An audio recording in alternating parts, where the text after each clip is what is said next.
Hello बच्चों, स्वागत है आप सभी का आज के नए सेशन में। तो आप सभी को पता होगा हम क्लास 9th के एक्सरसाइज 7.1 मैथ की बात करें तो एक्सरसाइज 7.1 का क्वेश्चन नंबर 1, 2, 3, 4, 5 बनवा चुके हैं। उम्मीद करते हुए सारे क्वेश्चन आप लोग अच्छे से समझ पाए होंगे और रिवीजन में रखे होंगे। आज हम क्वेश्चन नंबर 6, 7, 8 को बनाने वाले हैं। तो ध्यान से देखिएगा इन सारे क्वेश्चंस को और समझने का प्रयास कीजिएगा। अगर आपको कहीं दिक्कत समझने में होगा तो आप हमसे कमेंट में पूछ लीजिएगा। और साथ में क्लास के अंत में आप ये बात ज़रूर बताइएगा क्लास आपको कैसा लगा। क्या क्लास करने में आपको कोई प्रॉब्लम को झेलना पड़ा या कहीं पे समझने में दिक्कत हो रहा है या बहुत अच्छा लगा, किस तरह से क्लास लगा, इसके बारे में आप कमेंट में ज़रूर मेंशन कीजिएगा ताकि हमें पता चल सके क्लास आखिर किस डायरेक्शन में जा रहा है। तो चलिए आज बिना टाइम वेस्ट किए क्लास को स्टार्ट करते हैं।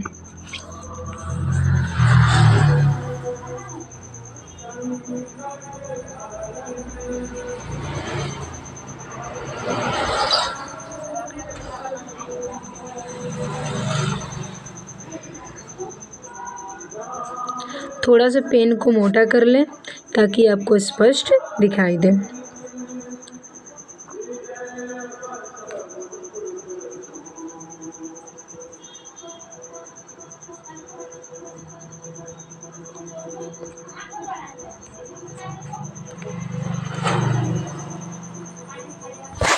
देखिए क्वेश्चन नंबर 6 में क्या कर रहा है, इसको हम पढ़ते हैं और आगे बनाने का प्रयास करते हैं।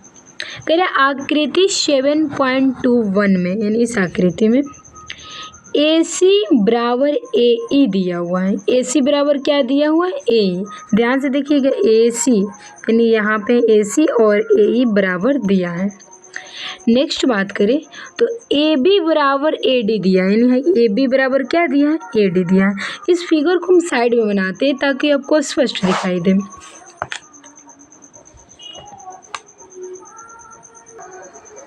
तो आपको यहाँ पे फिगर दिख रहा होगा, कुछ इस टाइप का फिगर दिया हुआ है। इसका नामकरण हम कर देते हैं। नामकरण में बात करें तो यहाँ पे A दिया है, यहाँ B दिया है, यहाँ पे C दिया है, यहाँ D दिया है और यहाँ पे क्या दिया है? E दिया है।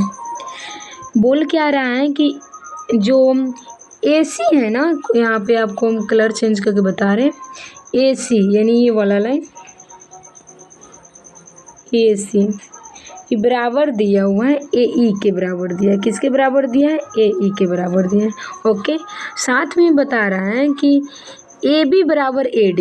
AB ध्यान से देखें AB कहाँ है, यहाँ पे आपको AB दिखेगा। AB बराबर क्या दिया है? AD दिया हुआ है, यानी कुछ इस टाइप का इसके बराबर दिया है। ओके, कितना दिया हुआ है। साथ में एक और चीज़ दिया है, कोण दिया हुआ है। कोण BAD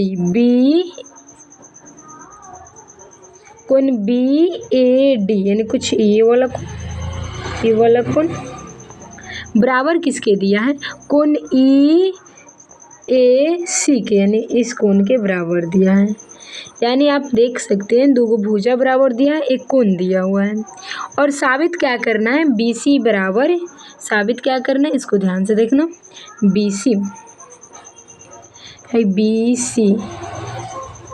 BC बराबर आपको साबित करना है DE यानी इसके बराबर साबित करना है। BC बराबर किसके साबित करना है? DE। तो इसके लिए आप क्या कर सकते हैं, कभी भी कोई चीज़ बराबर साबित करना हो तो आप सबसे पहले सर्वांगसम साबित कीजिए। जिस भुजा को साबित करना है उससे रिलेटेड जो त्रिभुज बन रहा है ना, तो उसके त्रिभुज को आप सर्वांगसम कीजिए। उसके बाद अपने आप क्या हो जाएगा? भुजा बराबर हो जाएगा। तो आइए हम पहले सर्वांगसम साबित करेंगे। बात आता है किसको किसको सर्वांगसम साबित करेंगे, तो ध्यान से देखना आप। हम साबित करने जा रहे हैं सर्वांगसम A B C को यानी त्रिभुज ए बी सी को किसके सर्वांग सम साबित करेंगे? तो ए डी ई के सर्वांग सम साबित करेंगे। यानी ए बी सी को किसके सर्वांग सम साबित करेंगे? यहाँ कलर चेंज कर दे रहे, ए डी ई के सर्वांग सम साबित करेंगे। तो चलिए, सर्वांग सम करने के लिए हमें शर्त को फॉलो करना पड़ेगा ना, तो उन शर्तों पर देखेंगे कौन कौन से शर्त को फॉलो कर रहा है, उसके बाद ये सर्वांग सम अपने आप हो जाएगा। तो पहले इस तरह के क्वेश्चन में हम क्या लिखेंगे? दिया है। दिया है में क्या लिखेंगे? जो दिया है पहले आप लिख लें, दिया है। दिया है में तो आपको पता है ए सी बराबर ए ई दिया है और ए बी बराबर, यहाँ कॉमा लगा दे रहे, ए बी बराबर ए डी दिया है। साथ में एक और चीज़ एंड लगा रहे, एक और चीज़ दिया है, कोण बी ए डी बराबर कोण ई ए सी दिया है, ई ए सी दिया हुआ है। इतना चीज़ दिया है। बात आता है सिद्ध क्या करना है, तो सिद्ध वाला को आप यहाँ लिखें, सिद्ध करना है,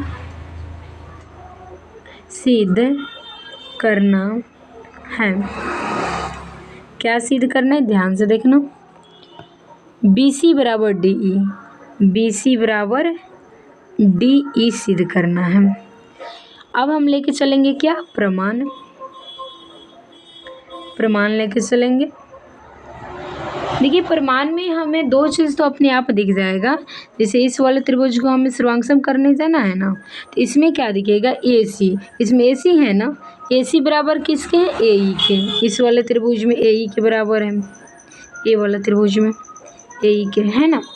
तो दो गो चीज़ आपको, दो गो भुजा आपको दिखेगा, तो ये दो गो भुजा को आप ले लेना। लेकिन एक कोण जो दिया हुआ है ना, ये वाला, ये पूरा में नहीं है। यानी हम इसको बताएं तो अगर आप ए बी सी में चलिएगा ना, तो छोटा वाला जो कोण दिख रहा है ना, क्या आपको इस पूरे त्रिभुज में दिख रहा है?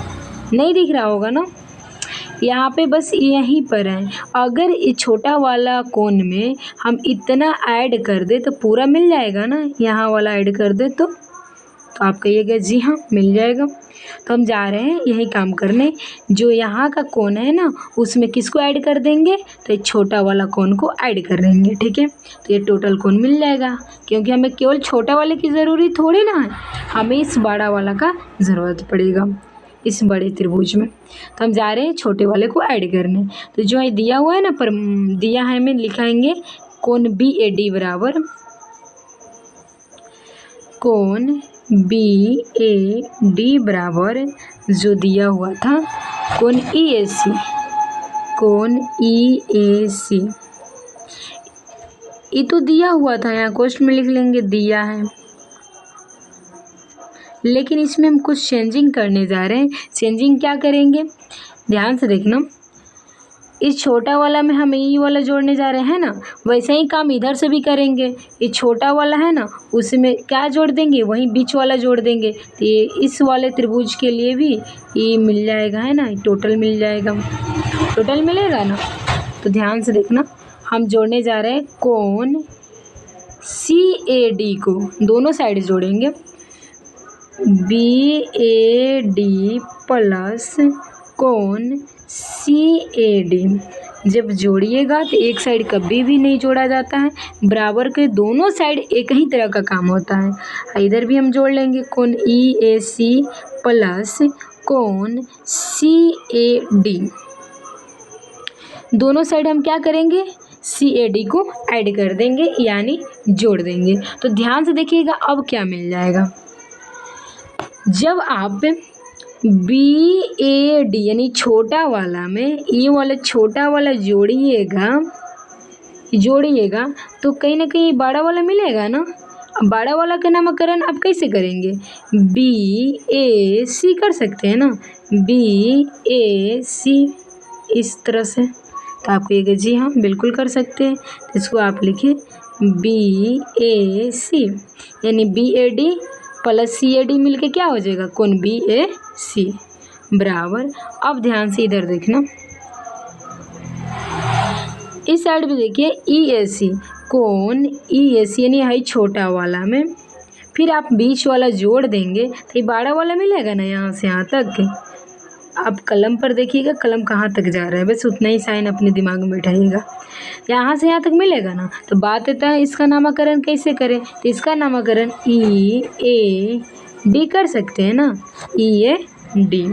तो बिल्कुल वही लिखेंगे, कोण EAD लिखेंगे, ये मिल जाएगा। इसको समीकरण फर्स्ट मान के हम रख लेंगे क्योंकि इसका यूज आएगा। अब हम चलेंगे कहाँ, अब वही दोनों बड़े त्रिभुज में चलेंगे और दोनों को क्या साबित करेंगे, सर्वांगसम। देखिए कौन कौन से त्रिभुज में जा रहे हैं, देखिए ध्यान से, BAC, चाहे ABC लिखें, त्रिभुज ABC तथा त्रिभुज, यहाँ से देखें ये वाला बड़ा वाले में हम जा रहे हैं ना, बड़े वाले में ABC में, और हम फिर इधर इस त्रिभुज में बात करें तो इसमें जाएंगे। इसको ध्यान से नामकरण करना। आपको मालूम होगा कि जो CA है ना या AC वो AE के बराबर है।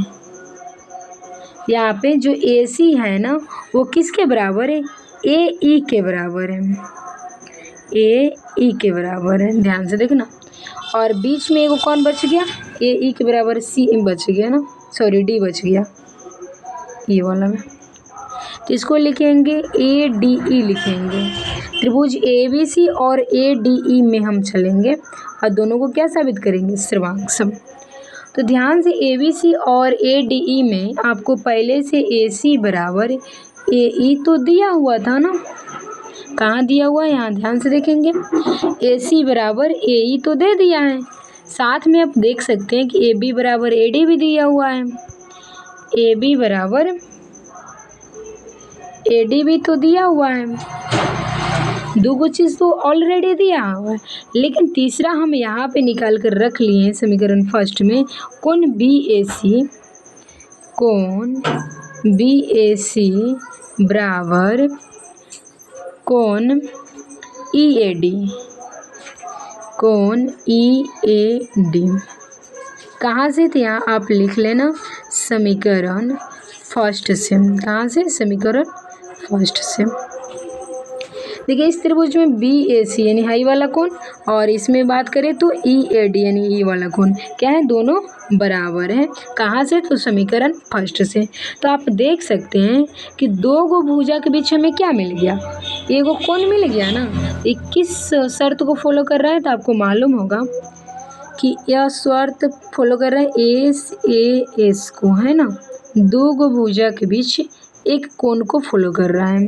क्या लिखिएगा, इसलिए त्रिभुज ABC सर्वांगसम त्रिभुज ADE किस शर्त से, तो SAS से, SAS से, किस शर्त से, SAS से।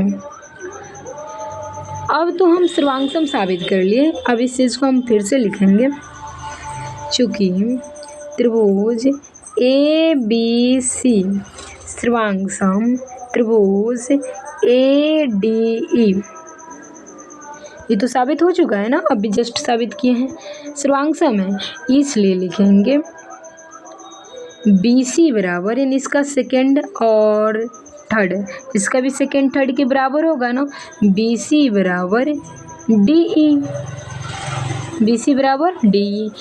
क्या आप देखिए इसी को प्रूफ करना था क्या, BC बराबर क्या प्रूफ करना है, BC बराबर D, यही ना प्रूफ करना है। तो यहाँ पे आपका प्रूफ हो गया, BC बराबर DE लिख देंगे, प्रूफ्ड, यहाँ के प्रूफ हो गया। तो यहाँ पे आप इसको अच्छी तरह से एक बार फिर से समझ लीजिए ताकि कहीं कन्फ्यूज़न न रह जाए। यहाँ पे हम क्या किए, ध्यान से देखना, फिगर में आप देखेंगे तो 2-3 चीज़ें दिया हुआ है, उसको हम दिया है में पहले लिख लेंगे, ठीक है। जैसे AC बराबर AE दिया हुआ है, AB बराबर AD दिया हुआ है, साथ में कोण BAD बराबर कोण EAC दिया है, इतना चीज़ दिया है। चूँकि छोटा वाला कोण दिया है बस इतना ही, उसमें हम बीच वाले को मिला के बड़ा बना लेंगे, यहाँ जो कि बनाया गया है। बस छोटा वाला में इतना मिला के बड़ा वाला कोण बना लेंगे। सेम कहानी इधर भी किए हैं, ये छोटा वाला में वही वाला कोणवा मिला के ये बड़ा वाला बना लिए हैं, वही काम हुआ है। यानी वही छोटा वाला में बीच वाला मिला के क्या बना लिए हैं, बड़ा वाला बना लिए हैं, और इसको थर्ड मगर फर्स्ट समीकरण मान लिए हैं। समझ में आया।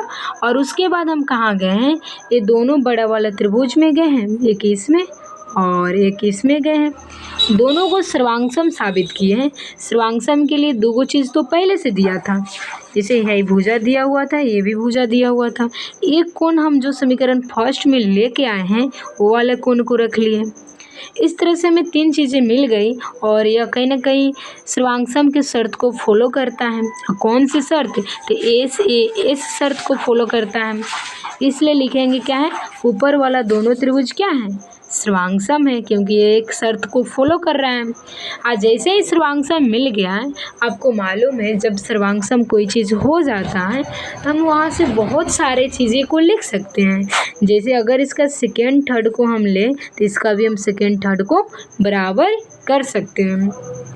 वहीं इसका सेकेंड थर्ड BC है और इसका सेकेंड थर्ड DE है। तो हम ये सर्वांगसम से ही दो चीज़ लिए और यहाँ पे आके हमारा क्वेश्चन प्रूफ हो गया।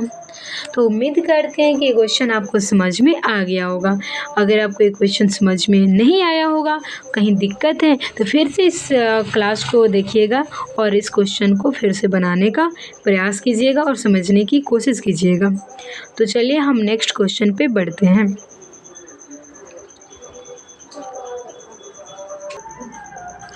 या एक काम कीजिएगा, इस अगला क्वेश्चन को हम अगले क्लास में पढ़ाएंगे, क्योंकि ये वीडियो ज़्यादा बड़ा हो जाएगा तो आपको देखने में कहीं दिक्कत होगी। इसलिए हम चाहते हैं क्लास आज इतना ही रहने दें, दूसरा क्वेश्चन अगले क्लास में कराएंगे। ओके, तो आज के लिए इतना ही। जय हिंद।